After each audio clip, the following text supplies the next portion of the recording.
This month is September, and we read Assistant to the Villain by Hannah Nicole Maehrer. Is that how we're saying her last name? I think that's how you say it. So I actually really liked this book.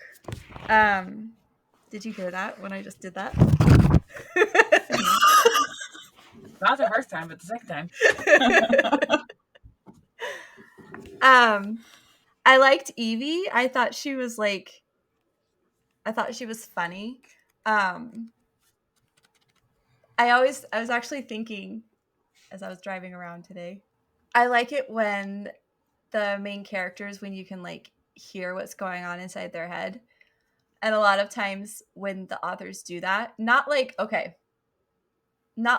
Twilight, where you hear like Bella and she's just like such a teenager. Anyways, but like Evie, she was like funny.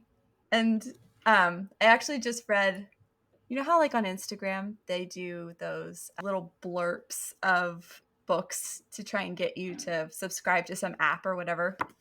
Mm-hmm. And so I started reading one of those blurps, and there was this girl, and she had that problem where she would say what she was thinking, and her friends always would be like, inside thoughts, you're saying inside thoughts right now, like. And that's what I thought of when with Evie, like sometimes she thought that she was saying her thoughts, but she's like, did I say that out loud? I don't know if I said that out loud or not. I thought that she was really funny, but I wish that I could be more like that. I feel like my inner monologue only gets quirky later. Like when I'm rehashing the conversation in my head, then my inner monologue is like spicy and quirky. But during Kelly wants to be more spicy in conversations. Not that kind of spicy. So, anyways, what do you guys think? I was telling some people online about this that we started reading it. Okay, so I learned about this book on TikTok, and I thought it was more of like a Megamind type of vibe. Have you guys seen Megamind? Yes. Okay, so I thought it was like more that, where it's like modern day, but it's not like a real place. But then it ended up being more like, I started reading it, I was like, oh, this is more like Shrek, like that kind of, like it's fairy tale, but there's still some modern aspects, and the humor isn't quite Shrek, but it's closer to that. So you were imagining a different time period. Yeah. So I opened it and I was like, oh. It took me a second to kind of figure out what time period we were in. Because I think even when I started reading it, like I thought it was a little bit more modern. Yeah. It's like when they do those modern retellings of like Cinderella, or I just actually started watching My Lady Jane. There's only one season. I'm actually super sad about that. But where the way they talk is the way we would talk now, but the backdrop is like the Renaissance. It's like The Crown. Yeah. You guys, The Crown. And like their dresses in the first season at least were like totally not time appropriate. Right. And then like the music was like modern music, but like it was orchestra. It was like all string instruments like playing the songs.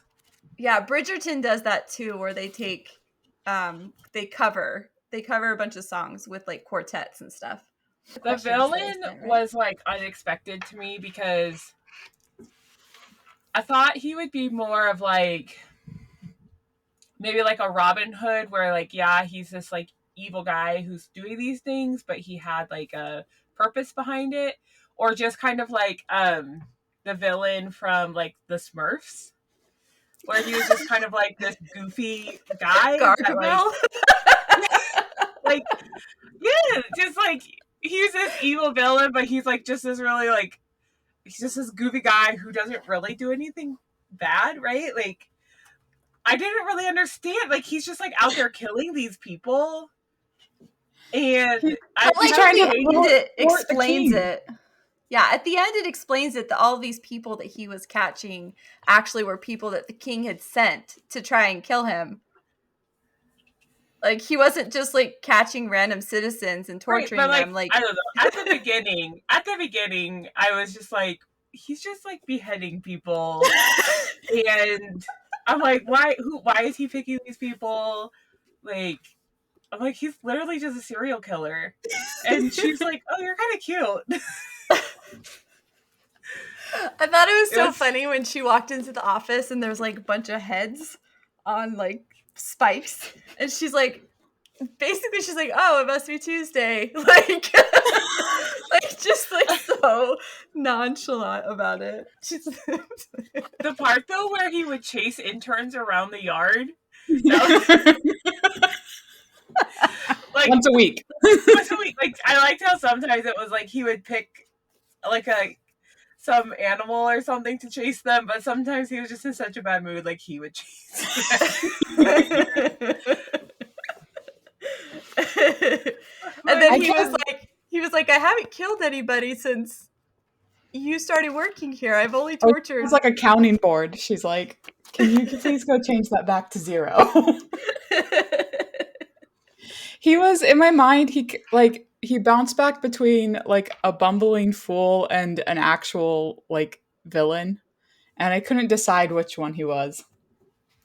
I also felt like the author was trying to make him scary and, like, dark and broody, but it just didn't come off that way to me. Right, like, I imagined him like Gargamel from Spurs. But then sometimes she was like, when they went to the he was a blacksmith, right? Yeah. She was like, he had a very nice tailored outfit and, like, the leather pants. Like, he clearly looked like he had money, so he must have been, like, a good-looking younger guy. Well, I mean, I think that's how they described him, as a good-looking younger guy. Right. When she was, the first time she saw him, she was like, he's not old. Yeah, well, because all of the posters, are their ages? I don't think they say. I think they give, like, a rough estimate for him when she first meets him in the woods. I think he's, like, late 20s and she's, like, early 20s or something like that. I mean, he's at least been doing this for 10 years. So if he started at, like, 18, yeah. Yeah, because he was a kid with the king, and then the king, like, kicked him out. I thought it was weird that, like, so Tristan is the villain's name, which, by the way, I don't think Tristan is a very, like, evil unpopular opinion. Like, a very masculine name. That's not what I was thinking. Evil. But so Tristan, when I was young, because I'm not young, before I had kids, Tristan was one of the names that I had, like, picked out for my son.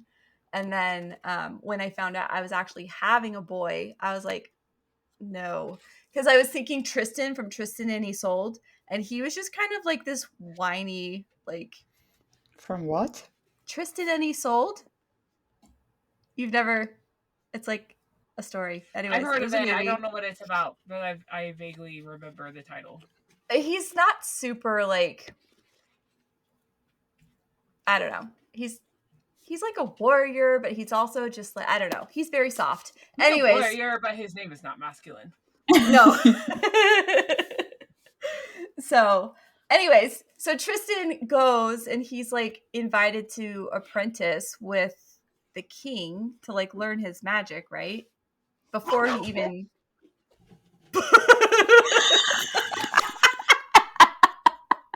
That was a jump scare for you guys. Making sure you're paying attention.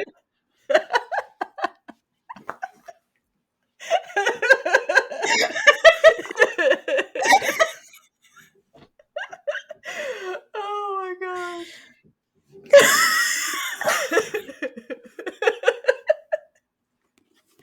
Anyways, so before Tristan even gets his magic, the king has decided that he is going to be evil.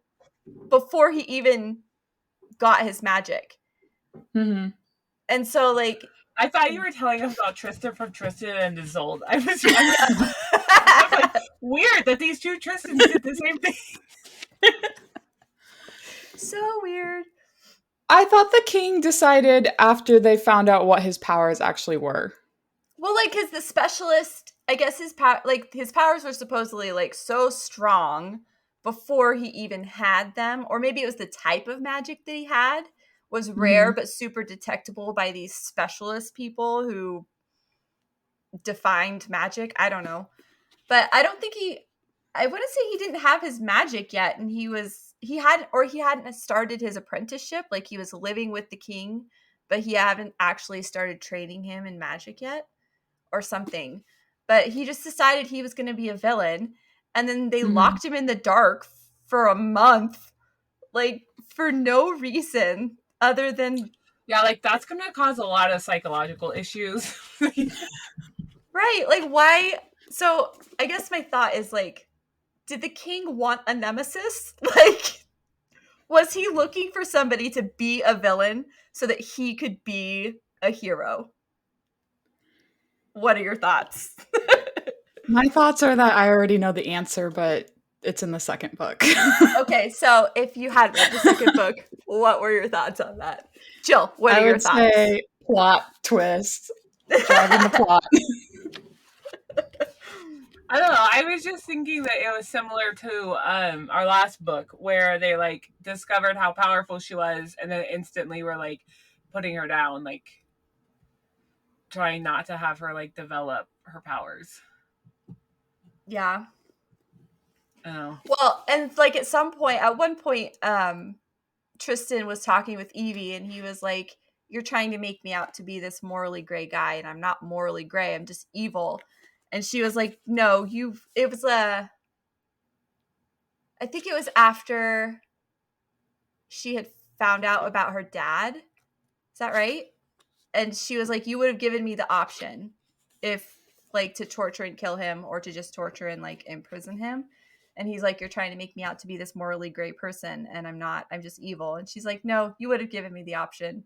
And then he's like, inside his brain, he's like, "You're right. I would have given her the option." Like, so I almost like think that he like played this villain for so long that he didn't really even just know who he was until he started reconnecting, like, with his family, like, because of Evie. I don't know.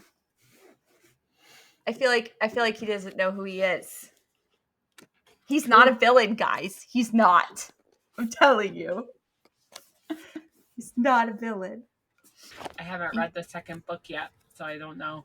Well, for a second, I thought you were going to say that you didn't finish the book. I thought she was like, going to say I finished that too. the book. I listened to it on my drive.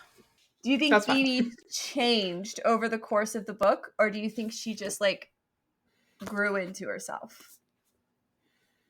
I think she grew into herself. I feel like I can't pull out the examples right away, but I feel like she talks about her, like, being a child and being younger a lot, enough times that it seems like she was suppressing a lot of her personality. And yeah, then, well, because she had to, like, raise her sister. Yeah. And then like, basically her father. But, and then once she started working for the villain, she had, like, time to herself and time to figure out herself. And she had that room to grow into herself versus just being at home, like, constantly trying to make sure everybody's happy. And also, I mean, it never says, like, how much the villain is paying her, but she bought that dress because she now had more than enough money to, like, support her family. So I think her being, like, the main person for her family put a lot of, like, stress and responsibility on her that she didn't have anymore. Like, every day was trying to figure out how her family was going to survive. And having this job with the villain, like, they had more than enough money. And so I think that like relief allowed her to kind of explore other things. Well, and also I was thinking, like, from the start, she was never appalled by him or, like, afraid of the things he was doing or like she could rationalize why he was doing certain things, even though they were kind of like hanging heads from a ceiling, and like, and so I guess, and then like in the end, like do we want to talk about the end? In the end, the people listening should have listened to or read the book. Yes. We always assume the people who are listening have already read the book. That's why you came to book club, because you read the book. True. So at the end, when the villain gets captured, and she basically like takes on the role of the villain, because now she's like running the show. Like she kind of just like real super easy slipped into that. And I'm not sure I can't decide if that's something that was just always there, because like she was never scared of him, but everybody else was. And so, but also he was different with her. But I was like, he was in love with her. He's in love.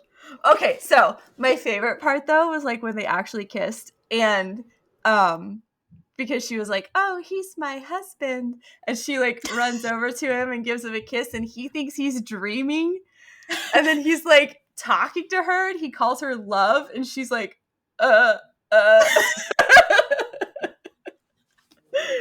was like, oh, he loves her.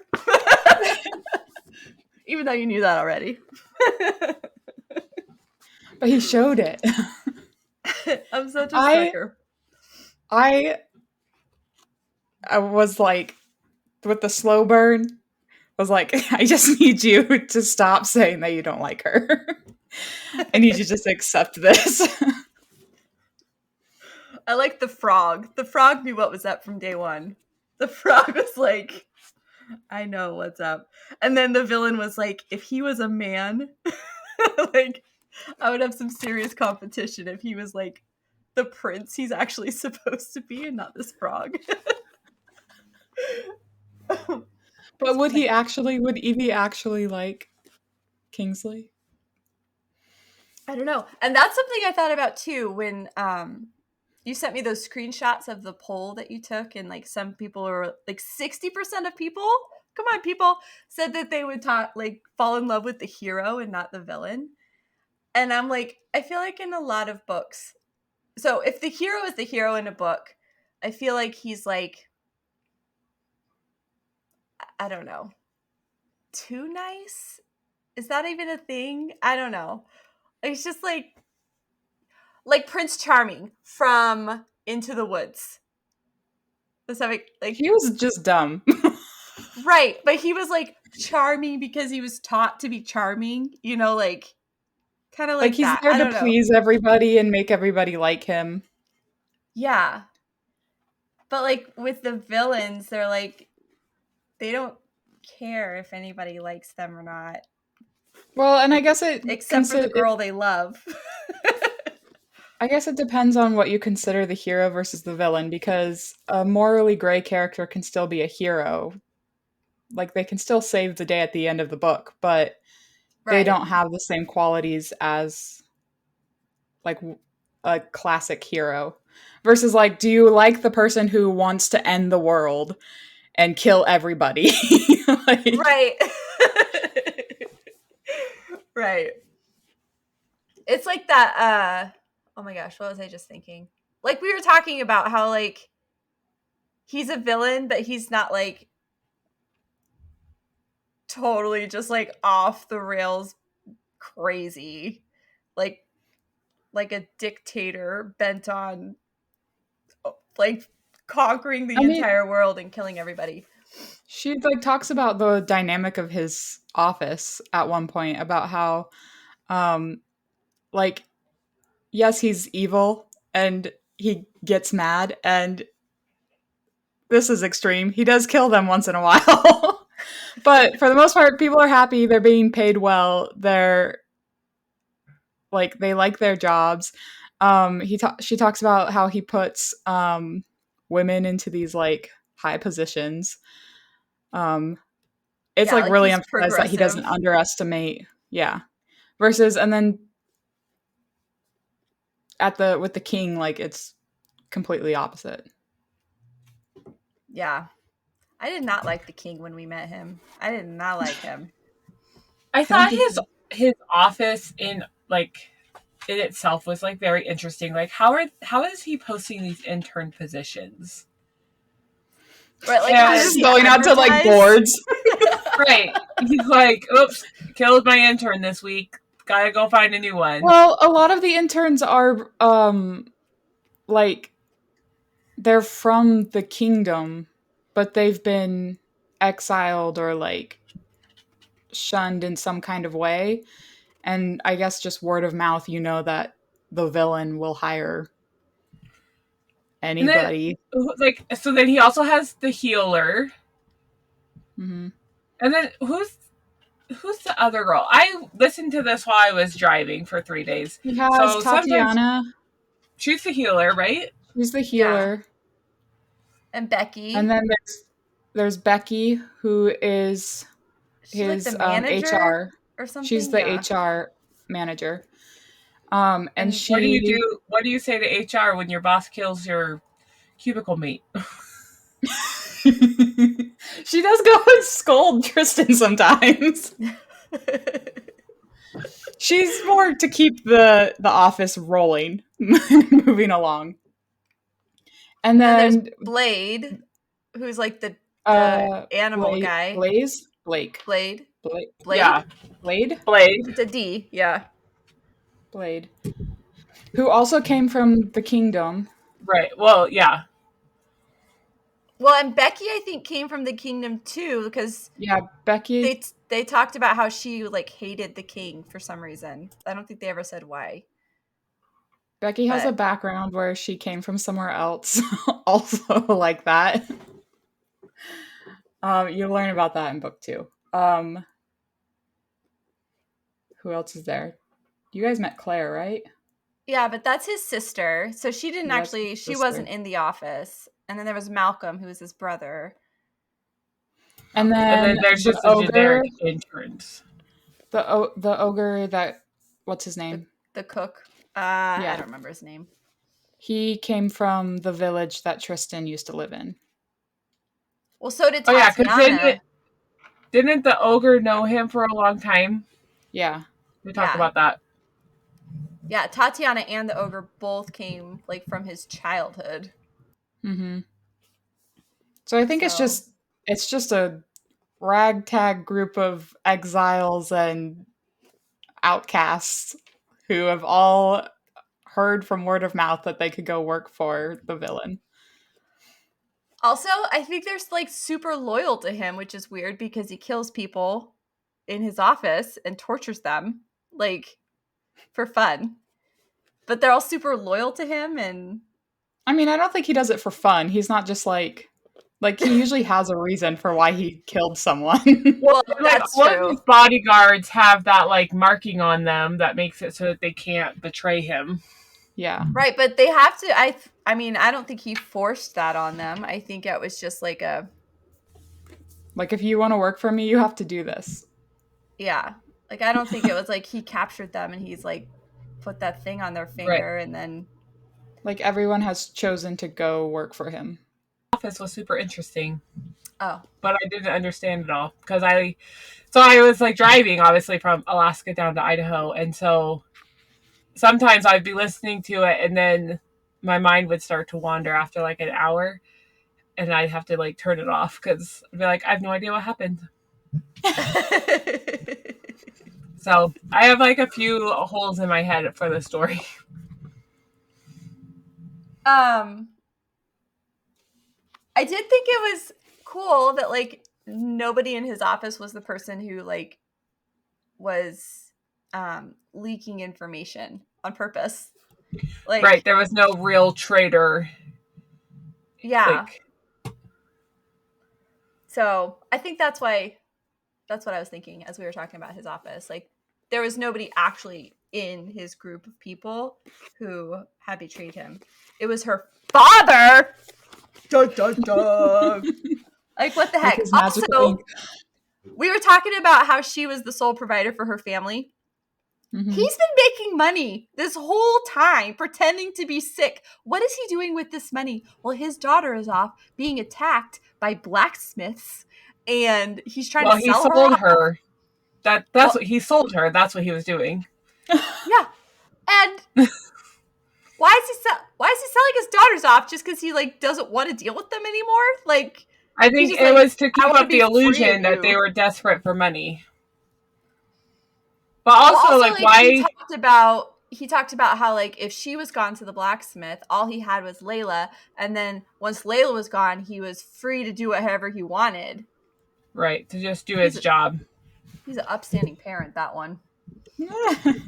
Also, like it kind of made me mad that he just let his kids be like hungry to keep up this illusion that he was like sick. Yeah. He was also going out every now and again. I bet he was just like going out eating, having a good time with his friends. Well, and that's right. What I was he was like, "Hey, we don't have any too. food at the house. Let me go down to the tavern, buy me some food." I feel like that would have been a super red flag because, like, one day he's like perfectly fine, up laughing and drinking with his friends, and literally the next day he's like destitute and bedridden. Like, that wouldn't make sense to me unless that's how the mysterious illness works, but maybe. Did her name just blanked on me. The main character. Evie. Did she ever like go and meet someone else who had the sickness? Or is it just like a general like we know? Because I'm wondering if she could compare her father's actions to someone else who actually had.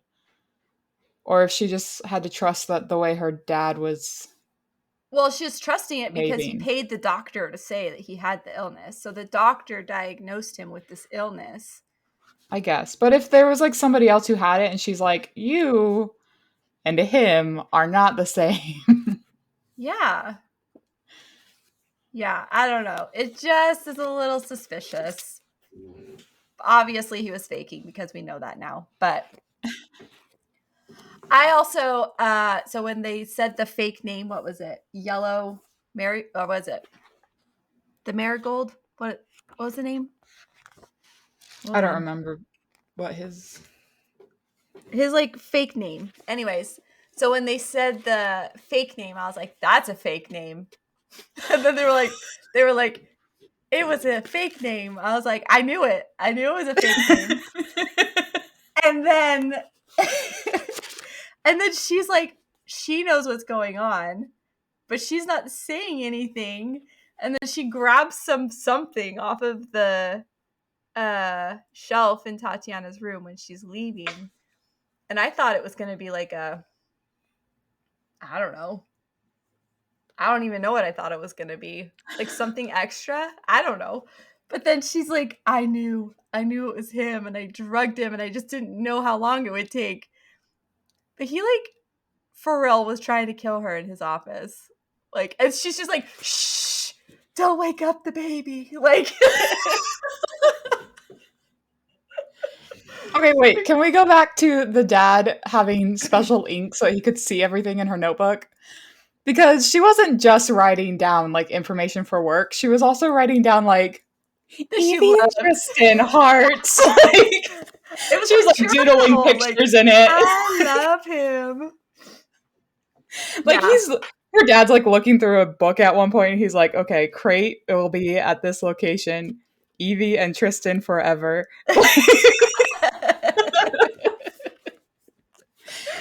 He's like skimming it. He's like, okay, I can skip this whole page. None of this is important. Well, and how does that work exactly? Does he have to, like, is it like Harry Potter where they just, like, hold the pen and it, like, magically writes? Or is it writing, like, in the air? Or does he spill the ink and it just, like, how does that work? I need to know. Well, they said, like, one drop can tell you, like, everything that ink has written. But, like, my question was, every time, is it writing every single thing that's ever been, like, does he have a ton of copies? But he's got, like, 20 versions of her journal. But that also can't be true because she was saying that it's really helpful if you need to make copies of something. Like you just write it the one time and then you can. So there must be some way to like control it. Yeah. You just Right? whisper to the jar of ink and you're like, I only need one copy. It's like when you have to like filter out a search engine and you're like from this day to this day. That's where. Well, and also, if this is like this mysterious magical ink, right? Like, why is it so easy to just change the color? He's just like, I'll just put a drop of red ink into this blue magical concoction, and it's not Like, going what to is it that change affect anything it to do about it. something else? Yeah. Yeah. Why didn't it change the ink? Why? Why, guys? I don't know. People need to And what know. does purple ink do? Like, if she had purple ink. Well, the Just lady purple. sold like all kinds of colors of ink. Like the lady who sold the blue ink and knew about the Yeah. blue ink, she had all kinds of colors. She was like known for her different colors of ink. So I don't know that necessarily all colors are special. But the blue one in particular. And she didn't question where her dad got the money for this ink. So it's apparently expensive. She doesn't ask enough questions, guys. She doesn't ask enough questions.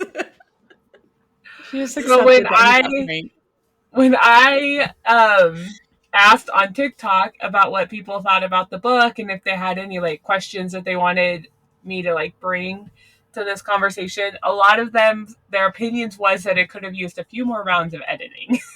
That was kind of like the general consensus. And so I feel maybe some of these plot holes could have been like tightened up a little.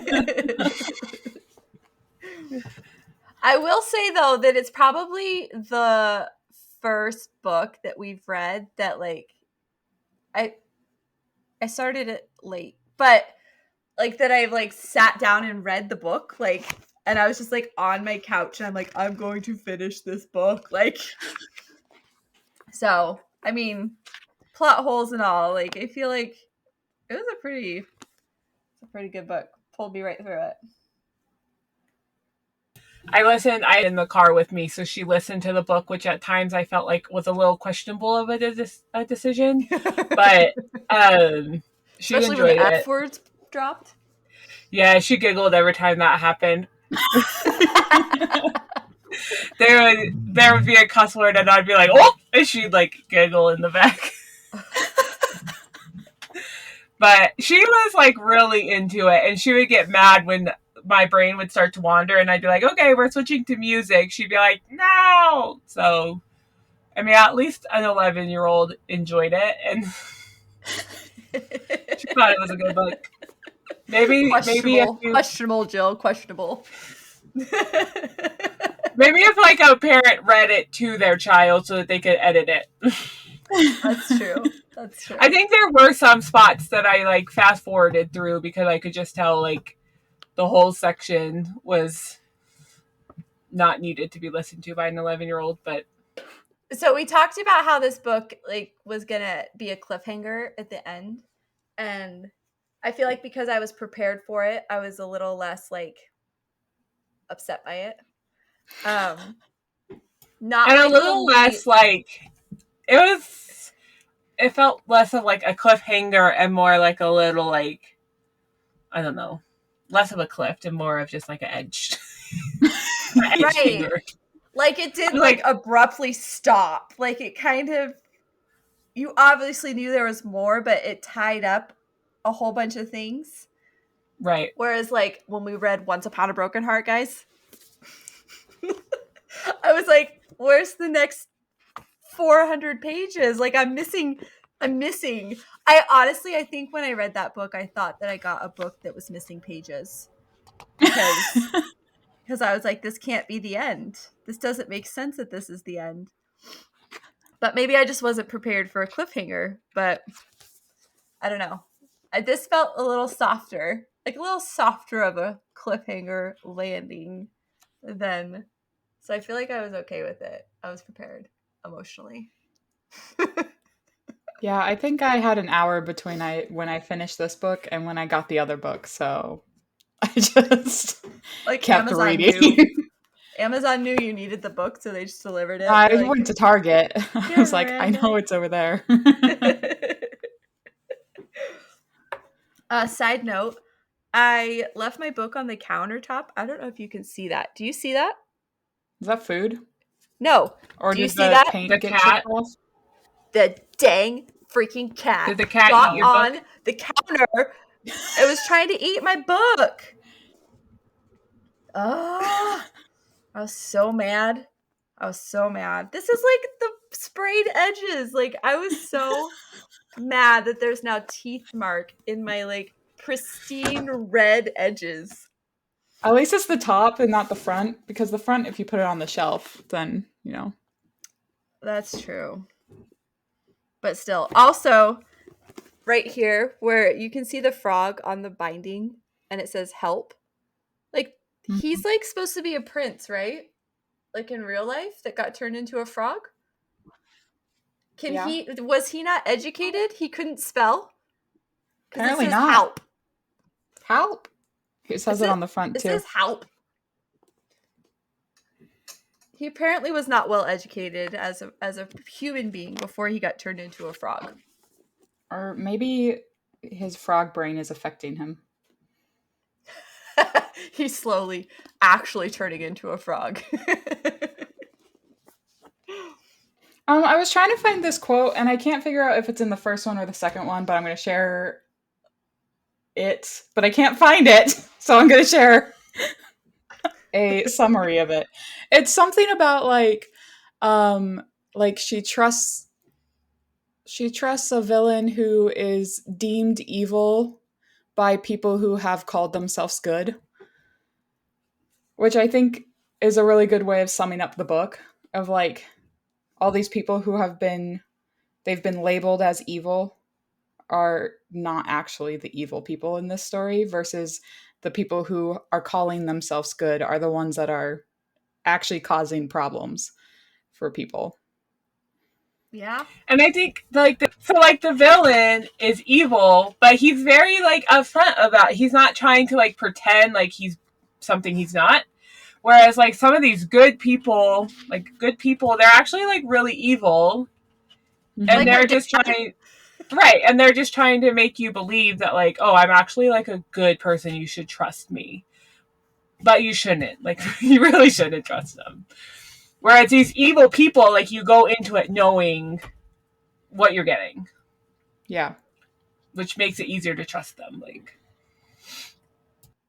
you know that the boss is going to end up chasing you around the field trying to kill you if you do something wrong. He's predictable. What would you rate the book? We have a new rating system in case anybody doesn't know that. I know that.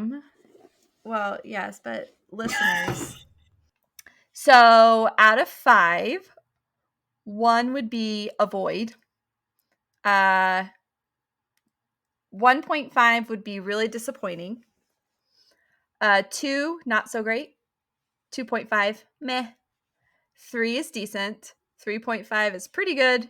4 is really enjoyable. 4.5 is really great. And then 5 is absolutely amazing. So what do you think? I think I did a 4 on Goodreads, but I would do a 4, which is a really good book that's fun and engaging. It's not flawless, but it's definitely worth your time. We found its flaws. It needs some editing. I have recommended it to people because I think it's a fun story, and it's really easy to just consume fast. Yeah. There's not a lot of like world building, which is what you find in a lot of fantasy books where they like the author takes chapters to like build this world for you. And then so you have to suffer through that before you get to like the story that you're actually looking for.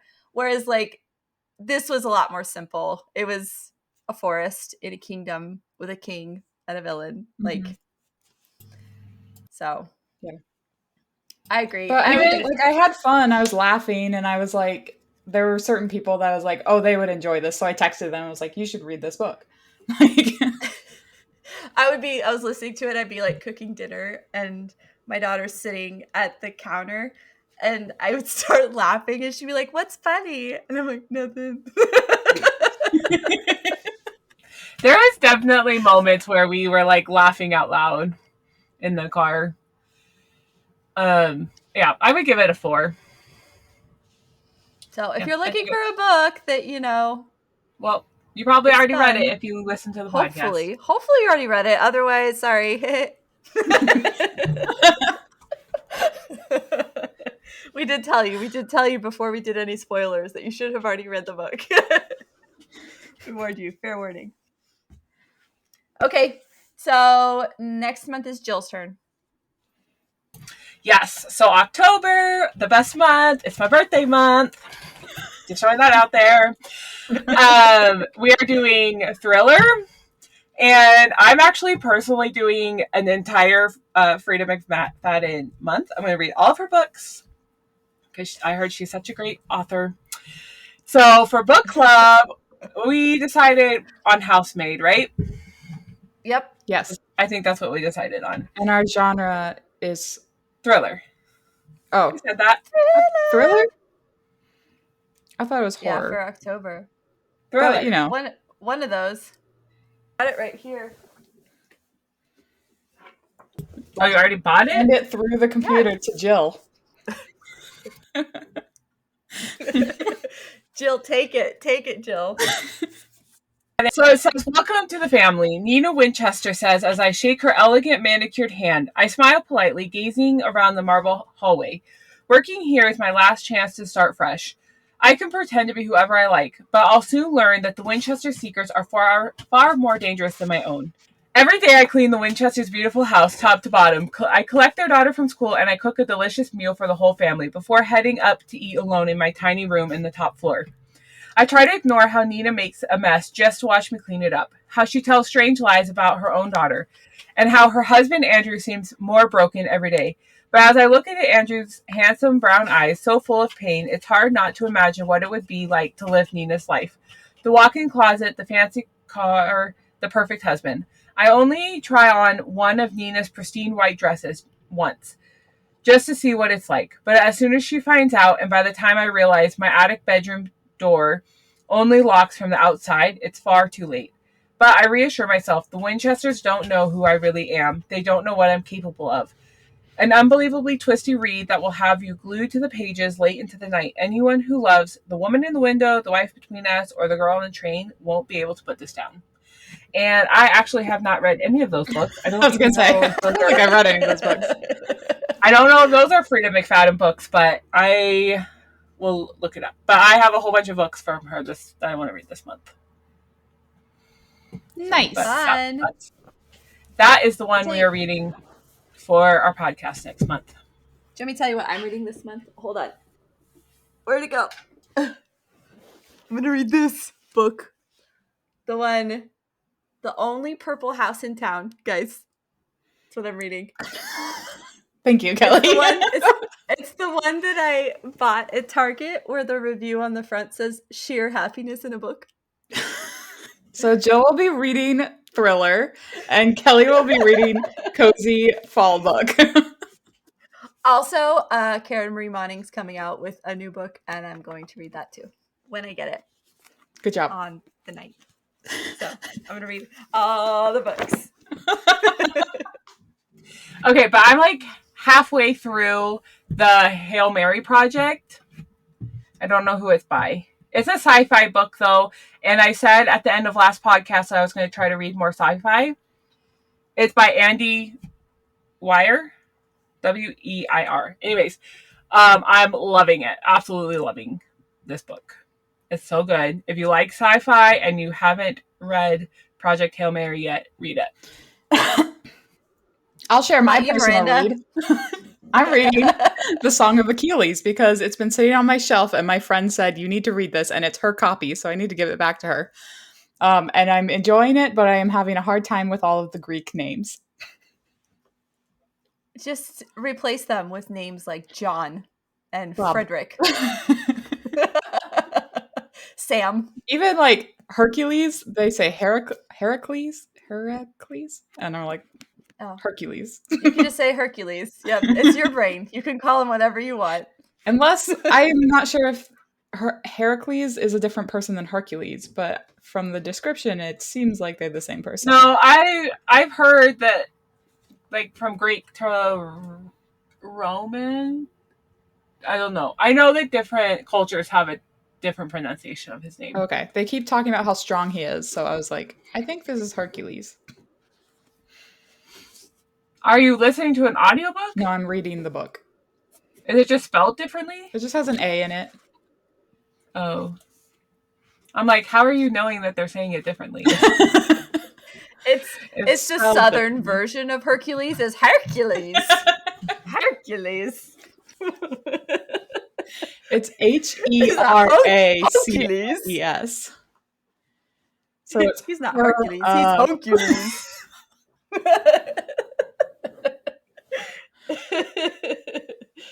I'm sorry, sing a song, guys. No, you can do that by yourself. Kelly is now going to start singing in every episode. Oh. Anyways. Okay. Are we done? That was that. Okay, well. Oh, Jill sneezed. Okay. Thanks for joining us. Okay, bye. Bye. Hey guys, thanks so much for tuning in to this episode. Don't forget to subscribe and then follow us on whatever social media platform you use the most. The link for next month's book is going to be down in the description below, so grab your copy and then make sure to share all your thoughts with us.